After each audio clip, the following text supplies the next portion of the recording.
Ce travail qui a été présenté, c'est le travail d'un semestre de ce qu'on appelle l'atelier de projet. Donc tous les ans à l'école d'architecture, pendant chaque semestre, on développe un projet qui est présenté à la fin, jusqu'au dernier qui est celui du diplôme. Donc là, c'est l'année précédant le diplôme. Les étudiants ont choisi avec leurs enseignants un site à Bastia, donc une ville que personne ne connaissait dans ce groupe, et ont appliqué un programme qui est un programme théorique culturel en l'occurrence, sur un site que chaque étudiant, en fait, après une première visite et une première observation, choisit. Donc chacun a choisi en fonction un peu de sa sensibilité et de l'intérêt qu'il y trouvait pour y développer son projet.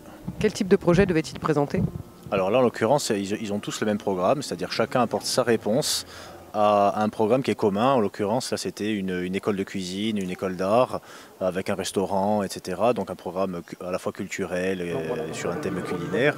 J'ai fait mon projet cette année, c'était couplé avec projet de mémoire, donc on a tous eu peu de temps pour faire ce projet, donc je suis très content d'avoir été retenu déjà, et content d'avoir vu aussi la qualité des réponses des autres étudiants.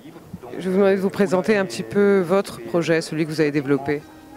Oui, donc moi, l'idée c'était de développer différents systèmes sur la citadelle, d'accord, comment je pouvais éventuellement répondre à certaines problématiques. La problématique principale que j'ai relevée le jour où j'ai présenté la citadelle à mes professeurs, c'était le lycée maritime.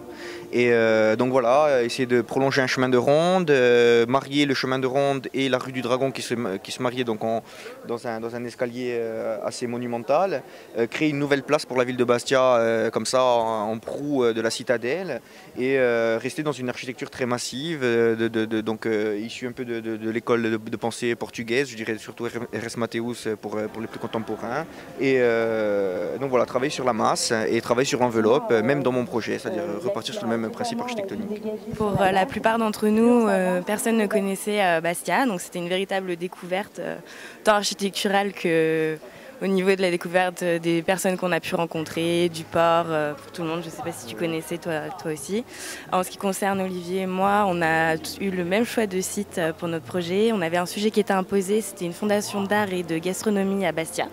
Mais le choix du site était libre, donc nous on s'est tous les deux intéressés à la Citadelle, qui est un lieu porteur d'histoire et de mémoire.